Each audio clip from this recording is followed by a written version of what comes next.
Hello everyone and welcome to the video of the games I played in July 2022. I played 22 different games this month and I quite a bunch of new games. So let's start right away. I played Root. I actually already played it in the past a few times, but I haven't talked about it yet. And I actually, well, let's say this. When you play Root, you're going to get confused. To know and have fun at playing Root, you need to understand what every faction is doing. Because in Root, there are in the base game, there are 4 different factions. They work on the same board, they all work with cards, they all work with troops on the map, but they all work differently. And you need to understand what each population does and how they work so that you can actually have a chance of winning the game. And yeah, there is now an app on the tablet, so I played on the app and I now understand all the 4 factions. And my scoring was in the past a 6 because I was just confused when playing Root. And now I understand everything and the game is way better, and actually it's a really good game, so I rate it an 8 now. So Root is a game where you're gonna try to basically reach a certain number of points. I think it's 30 points or 25 points, I don't remember. The first at that number of points wins the game, period. So you have 4 different factions. You have the cats. The cats are going to build everywhere on the map. They start with like 1 troop everywhere on the map, and they're going to start to build a lot of buildings, produce wood to build more buildings, and then get more cats on the map, try to attack and win points that way. So they're very free, but they have like 3 actions each turn, and that's it. Then you have the birds. So the birds, they are like a programming. So you have to basically always do a certain number of actions in a certain sequence, and you have to do them. If you can't, your sequence gets broken and you have to start from scratch. So you start with 2 cards and then you add a 3rd card, a 4th card, a 5th card, and so on. So at the end you can have like a sequence that does a lot of different actions. Like for example, you get 2 new troops, then you do like 4 movements, then you do 2 combats, and then you recruit 1, for example, and then you have a huge, and then you can go expand on the board and try to conquer a lot of things and gain a lot of victory points. But if you break that cycle, well, you start back at 2 cards and you just do 2 actions that turn. So they're played completely differently. Then you have the alliance, which are like the mouse. They're very weird. So at first they are not on the board at all. So they just put like influence tokens on the board, like propaganda tokens, and then you can start a revolution. So you destroy everything that's on the board, and then you get a few troops. They have very few troops, but the troops always wins in fights. So basically, you roll 2 dice during a fight. That goes from 0 to 2 or to 3. And basically, what happens when you play against the mouse? They always take the higher number. Usually it's the attacker taking the higher number. Here, the mouse, the alliance, always takes the higher number. So it could be that you attack with 3 and they have only 1 to defend and you don't win. I had one case where I attacked with, I think, 8 birds. Yeah, I had 8 birds. They had 3 defenders, 3 mouse to defend. I attacked. They had a trap card, so they killed 2 right away. So I had 6 birds left. I attacked, and I rolled 0-3. So 3 of my guys died. And now I was from 8 to 3. I was 3 against 3. And yeah, that's the alliance. So but they have very few troops, so that's the counterpart. And then you have the vagabond, which is a single guy. That's that guy here. He's on the map. He's walking around. He's building items, and he might just kill random guys now and then. And he can like kind of trade with the other factions by buying their items, and so he gets stronger with items. Completely different playstyle. So this game is once you know all the factions, it's really cool actually. The card play is pretty cool. The different factions are pretty cool, and there are actually way more than 4 now. I think there are 8 or 10. I don't know. I only know those 4. But once you get to know how Root plays, it's really cool game, and it's actually quite fast. You played in I think an hour or so. So I really would suggest, if this is something that interests you, to get the app. The app is really good. There's even tutorial for every single faction. It's awesome. One of the best apps I have seen. So that's Root, and yeah, from 6 to now 8 out of 10. I played some Fantasy Realms. So Fantasy Realms, I have played this in the past as well, but not this year yet. So it's a game with a bunch of cards. Every single card is different, and everybody gets 7 random cards. And the goal is at the end of the game to get the best combination possible to get the most points possible. So how do you do that? For example, you have cards that have a type that is a flame, for example, and maybe you have one card which is a fire element that says, okay, you get 15 points for each flame card in your hand at the end of the game. So you try to get some flames, and maybe another flame says, oh, it's like I don't know, the lightning says if you have the thunder at the same, or the storm at the same time, the thunder and the storm, you get the thunderstorm combo and then you get another 50 points or something like that. So all cards can somehow combine together, and this is the fun part. It's the puzzle to find the best combination possible with the basic cards you have in your hand, and yeah, and what's going to be revealed. So what you do is everybody gets 7 cards, then you pick a card, and then you discard a card.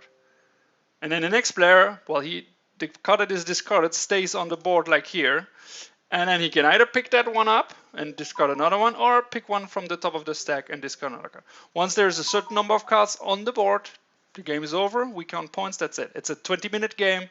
I love it. It's fantastic because it's so fast, and it's still thinky, and you have to think, oh yeah, I can do this, or should I want to go this way or this path, and it's really fun. I really like it. It's Fantasy Realms. That's 9 out of 10 for me. It's one of the best filler games in my opinion. Then I played Uno. Yeah, I was on vacation with my kids and they had Uno. 3 out of 10. Nothing more to add. I played Regicide. So Regicide is actually a game that you can play with a normal card game. And it's actually pretty cool. It's like a boss battler. So you have to battle the 4 jacks and the 4 queens and the 4 kings. So how does it work? You get a bunch of cards in hand. Each type of card has a certain power. So for example, now I don't know those names in English. So those ones here, they make you draw more cards from your pile.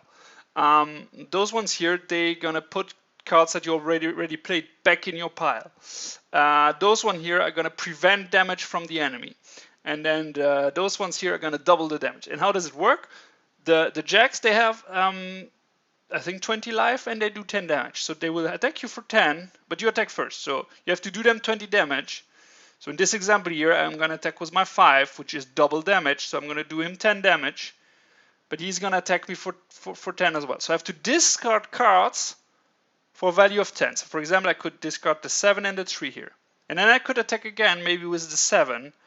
And the 7 is going to draw me 7 more cards. I have a maximum of 8 or 10 cards in hand. I think it's 8. And once you kill the jack, he's going to go to the discard pile. You might draw him, and then you continue. If there is a jack of this, you can't actually use those cards. So my example was actually wrong. I can't draw any cards because this guy is preventing this power. So you have to calculate and see how you can do the best damage, prevent damage, and try to win the game without losing all your cards. You have 2 times those jokers that allow you to redraw a new hand, and that's the game. So it works with a normal card game if you want. There's no additional components actually. This game is really cool actually for just a card game. It's actually fun. It's quite tricky. I actually bought the app for this because it does the calculation, everything for you. But you could play this with a normal card game. The rules are pretty simple.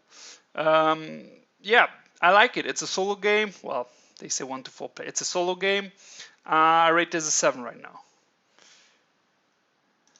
Then we played Role Player Adventure. So Role Player Adventure is the kind of a game in the role player world. The role player was basically a game where you manipulate dice to create a D&D character. So here in Role Player Adventure, you're actually going on an adventure. So for example, you will have like a map like this, and you're going to go around and explore the different areas. And you always have like a main goal or main task. And then you will evolve. After each mission, you will get some new cards, some new skills, some new cubes. So how does the game work? Every time there's either a battle or there's like a skill check, you need to get a certain number of dice. For example, here, concealment, you need to have like a 3 black, a 2 white, and then a 5 that is black or white if it's level 1. If it's level 2, you need something else. And how do you do that? Well, you gain a bunch of dice. You can either spend those cubes to choose the color. So for example, if I spend like 2 black cubes, I get black die. Well, at least in a 2-player game. Otherwise, I just draw them from the back, and it's random. And then you have cards in hand that you can play. You can play a certain number of cards based on your level, and those cards manipulate the dice. They can either manipulate the values, or they can manipulate the color. They can turn them around and stuff like that. You have a bunch of different cards, and there are different ways of manipulating the thing. And the puzzle is always, okay, I have all those cards. How can I combine them get what I need? Can I do it this turn? If not, maybe I can somehow reduce the damage I'm going to take if it's a monster, for example. And that's what you're going to do. And then you're going to evolve, get new cards to manipulate more. You get more of those cubes. You get more life because every time you take also damage, and then you get weaker and weaker.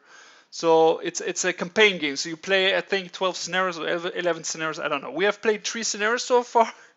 First scenarios we played with.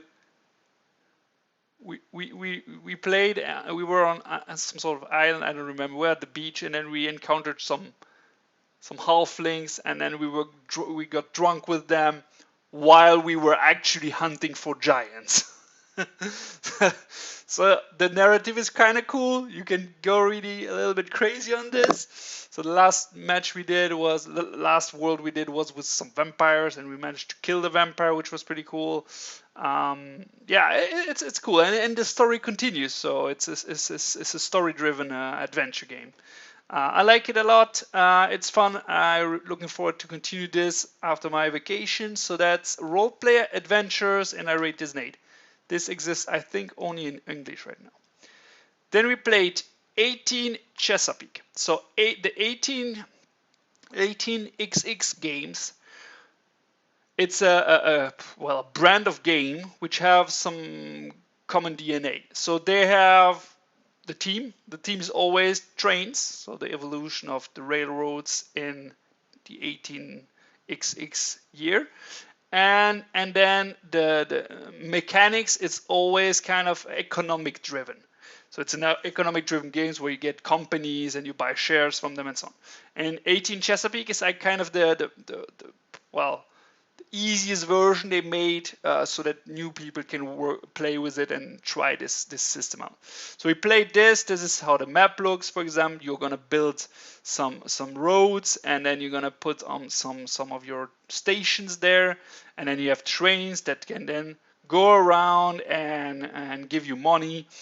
And so you have to manage. And how does it work? It's like you have your money, but then you buy shares from companies, and the companies have money. And the companies is the one that has the most share is the president of that company, and he controls what the company does. So if that company buys new trains, or if that company how he's going to put the next tiles, or if that company is going to give the benefits that he gets to the shareholders, or if it's going to keep the money in the company to buy maybe a train in the future, a better train. And the train, it kind of evolves. So the trains, the first trains after a few years, rounds of the game, they get deprecated, so you need to buy new trains. And we played it. This was my first game. It was really fun. At some point, I could buy out some companies because he sold some shares, and I'm like, well, I can buy him out. I can have more shares and gain control of his company. It was pretty cool. My early game was pretty good, and then I completely screwed up the end game because you need to buy the newer trains, and I didn't have the money to buy it, and then I had to sell a bunch of shares, and I got completely screwed. But still, the game was really fun, and I really liked it. So I'm looking forward to try it again, and maybe try one of the other 18XX games, because it's really fun. It's really fun. So that's 18Chesapeake, and I rate this an 8 right now. Then I played Fleet the Dice Game.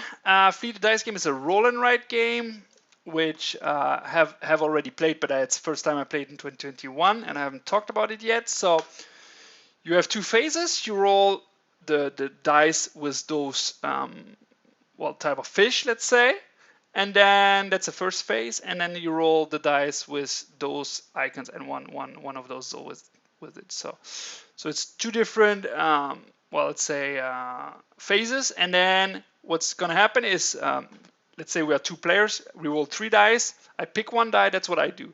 The other player picks one die. That's what he does. And the last die that's there, everybody does it. So you always do like 2 actions each turn.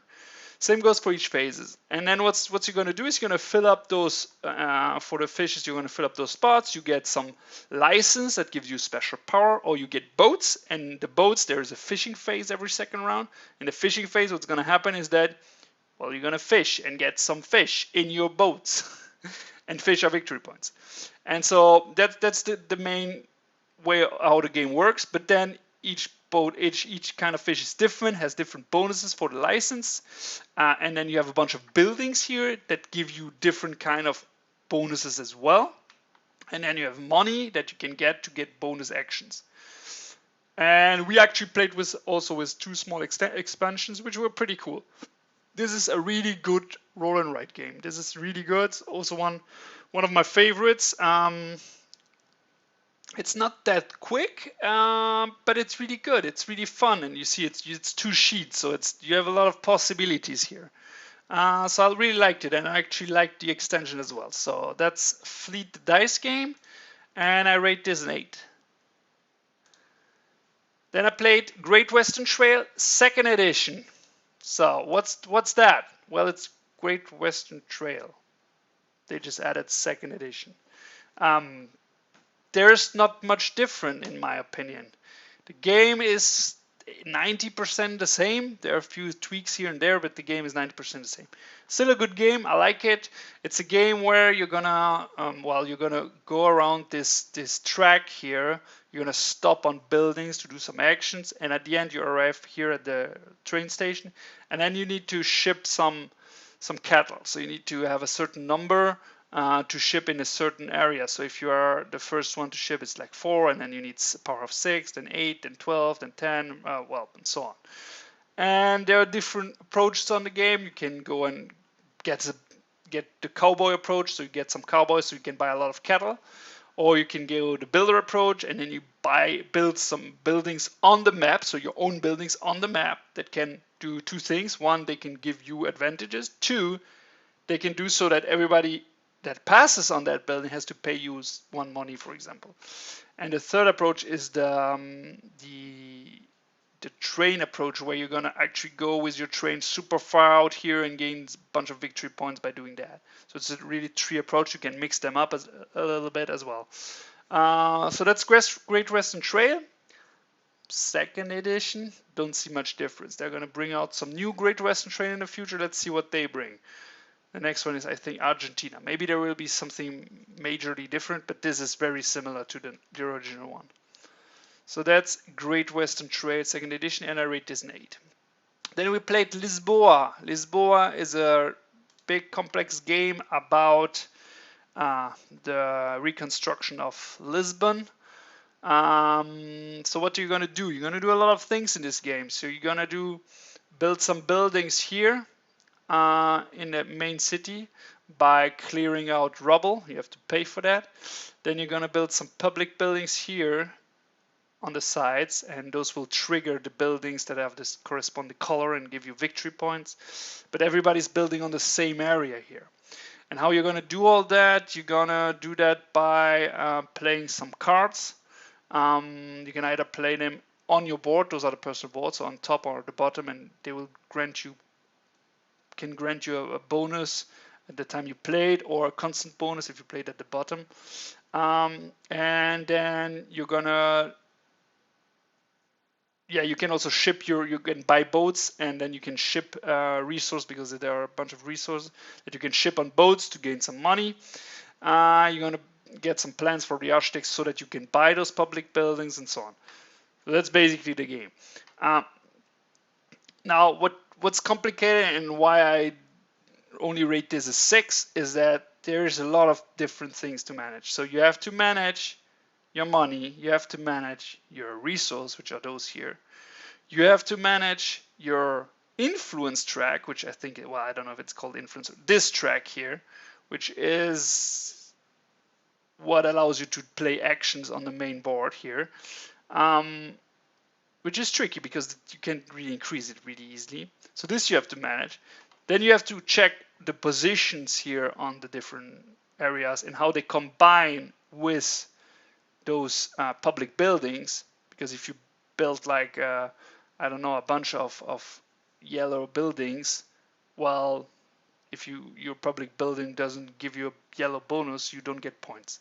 So you have to manage the majority of buildings that you have in each color, because they will also grant you victory points. You have to manage the boats and which ones are available so that you can ship. You can use the opponent's boats, but they will get the victory points. You get the money, they get the victory points. And then you have also this track, which will influence how much money you have to pay or how much influence you have to lose at some points. And all this is card driven, so you have cards that you actually play to be able to play your action. So if you don't have the right card, you can't actually play the right action that you want to play. It's a lot. It's a lot, and I feel it's too much for what the game does. So that's my complaint. Oh yeah, there are also objective cards here that you have to get during the game, and yeah, it's a lot. It's a lot, and I don't feel like I'm playing a big game because I don't feel I do that much. So I don't know. It's maybe about me. Maybe it's because I don't like the board. I don't like the team at all. I don't like the colors. I really don't like this visually, and maybe that's what doesn't bring me into the game. I don't know. I will rather play something like Gaia Project as a complex game that has a lot of things going on than playing this. So that's Lisboa. Rate is a 6 right now. Then we played Pacific Rail Inc. So Pacific Rail Inc. is a 1-hour game where you're going to do two things. You're going to try to expand your railroad from one coast to the other. So the game basically ends if one guy can connect from one side to the other. For example, this guy connects from this to here, to the green guy, then the game ends. And how do you do that? You're going to use worker placement spots. Very simple worker placement game. You put a worker, you get that action, either this or this. And then based on the number of workers that are around from your same color, you get a double action, basically. And then the cool thing is the trains. So you start with your basic train, and then you get like those wagons. And in those wagons, you can put some experts. And the experts are going to actually trigger every time you use an expert on the worker placement. There are 4 experts here. 3 of them are building rails of different types. 1 are for normal terrain, 1 are for mountains, 1 are for bridges, and 1 is the economy guy that does a bunch of different things. So you can then play one action, one guy here, for example, but then in the end trigger your whole train, and you might trigger 3, 4, 5, 6 actions, which is pretty cool.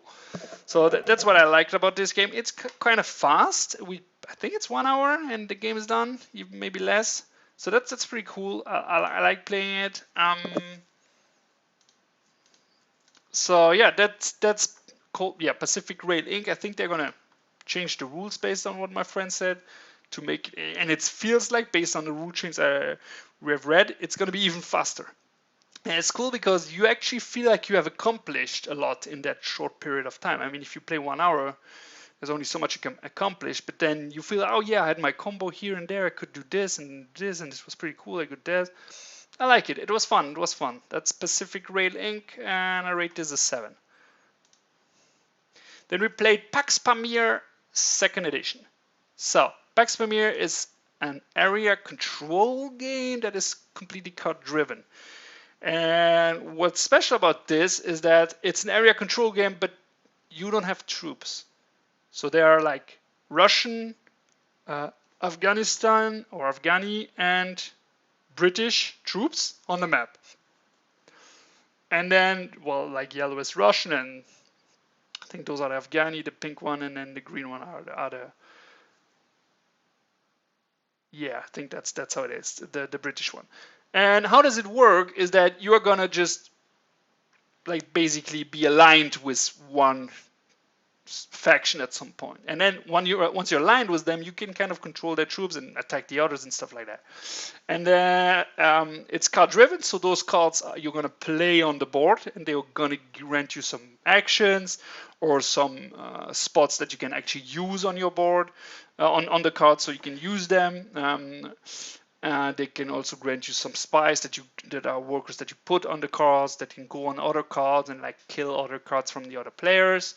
And then what you're gonna do is put settlements. So here, those are the settlements where you're gonna get majority. And then what's gonna happen is that if nobody has majority when there's like an event card, when this event card is triggered, it's the end of this round, let's call it. I think there are 4 rounds or something like that. I don't remember, 5, I don't remember. And then you can have 2 things. One, if you have one that controls, I will throw a random number, 4 more than everybody else of those pieces on the board, then he will get the majority, and only the guy aligned with this guy will actually gain victory points. Otherwise, it's a share. It's a shared win, and then it's triggered differently. I don't remember.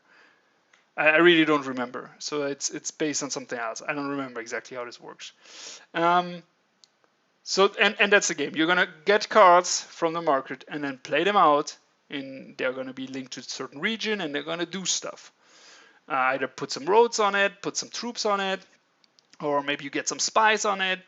And it's really an area control game, but you don't control the troops, so you're just aligned. So at some point you can be aligned with one and then change the align.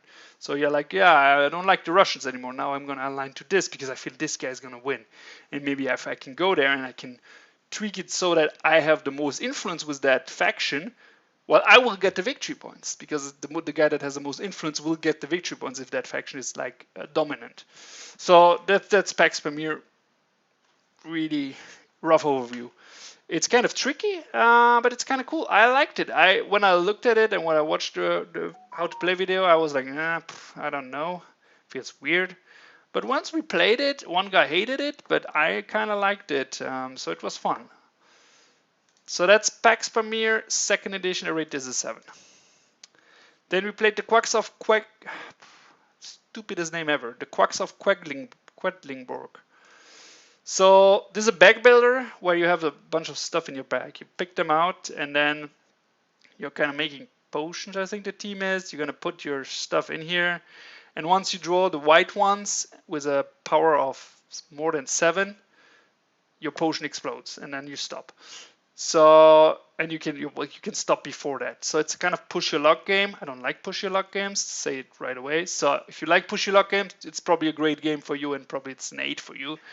But I don't like push your luck games. So there are different kinds of tokens you can buy at the end of each round based on how far away you went. It's a game where I feel like if you're behind, you stay behind. So I don't like that. There is a mechanism to get back. Never got me back. I always stayed behind the whole game. I was like 1 point behind, then 2, then 3, then 5, then 8, and then the game was over.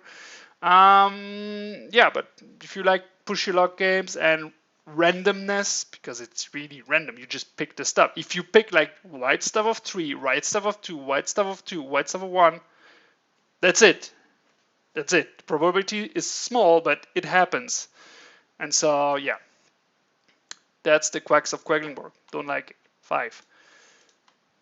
Then we played Rajas of the Ganges. It's a dice worker. Well, no, it's a dice game with worker placement. So you get a bunch of dice, and with those dice you can either buy some of those tiles, or you can do some actions, or you can go on the boat trip that will give you more dice or more possibilities. You can increase your influence with those different buildings. Every time you build one of those, you get a bunch of points. And there are 2 tracks. There's a money track and there is the gold track. And you have 2 markers, and once those 2 markers cross, the game ends in that turn. Well, in that round.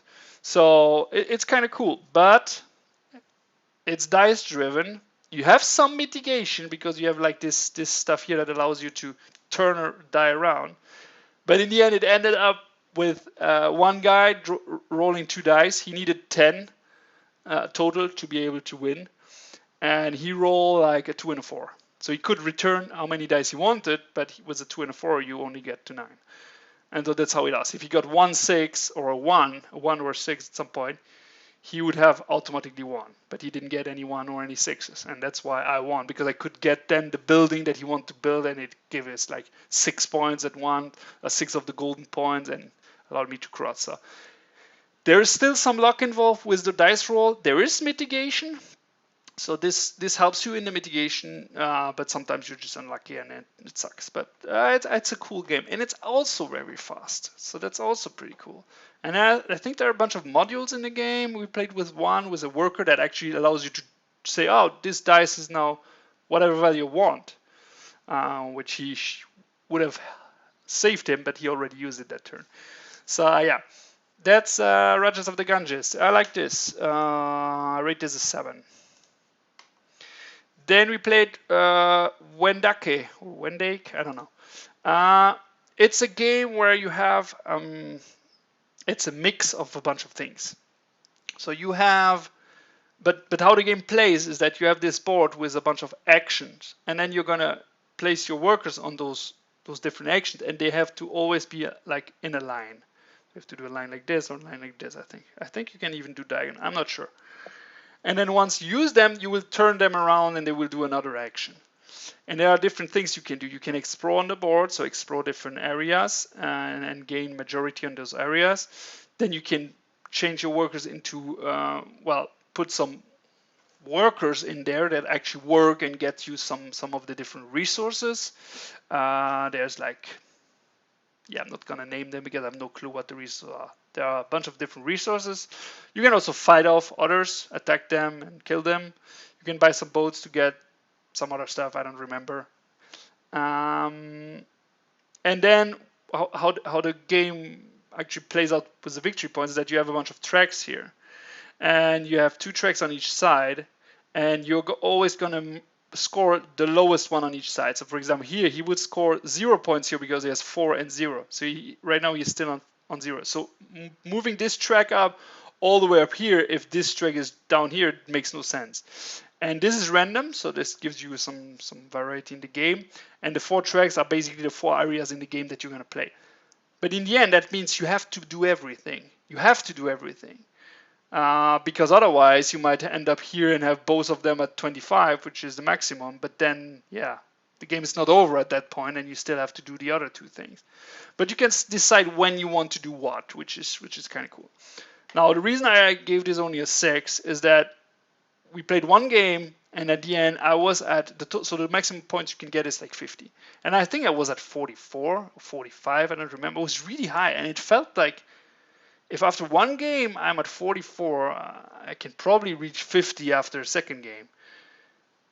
And so it felt like, well, you should never reach 50 in a game like this. You should never be able to reach the maximum. So something felt wrong. That's the only reason why it's a 6, not a 7. Because the game was kind of fun. This mechanism with the tiles was cool, but in the end, well, you get new tiles that are stronger. But the end, what I ended up also happening, what I ended up doing is that I always got new tiles, put them on top, and try to always trigger the top tiles. But yeah, it's a cool game. This mechanism was cool. This randomness was cool. The thing with the mask here was kind of stupid. It's just you get some masks with different symbols, and you have to combine them or not. It felt kind of plugged on there. It doesn't make any sense here, but yeah, it was okay. That's Wendake, I don't know. Played some more Magic the Gathering. We played a draft, which was a commander draft. I don't recommend this. Commander draft's not great because you build weak commander decks, and playing with weak commander decks is not fun. You should play commander with old cards that are overpowered and that are maybe cost 8 mana, but you can still play them because you have so much good cards that allow you to get to 8 mana really fast, and it's fun. That's what commander should be like. Here it was more like, well, I played this 3/3 flyer for 5, and now I'm super strong because I can attack for 3 flyer. But if I attack, 3 other people can attack me back. Well, I don't know. I didn't like it that much. But it was cool to draft again. I like to draft, but I would prefer one-on-one drafts then. Now after that, I just put Marvel Champions because the one thing that they have in common, Magic and Marvel Champions, is the deck building. And the deck building is something I always loved in Magic. Building decks in Magic is awesome. It's for me it's as fun as playing Magic because you have so many combinations. You have 10,000 of cards, so that's really fun. Now in Marvel Champions you don't have that many cards, but the good thing about Marvel Champions is that first the deck building is faster because the decks are way smaller. But you can always play it alone. You don't have to wait, because in the past I built Magic decks like in a format like, for example, in a modern format that I never played because I never went to a tournament, modern tournament, or my friends didn't have modern decks or I didn't see them. So it was kind of frustrating. Here I build a deck, I can try it out.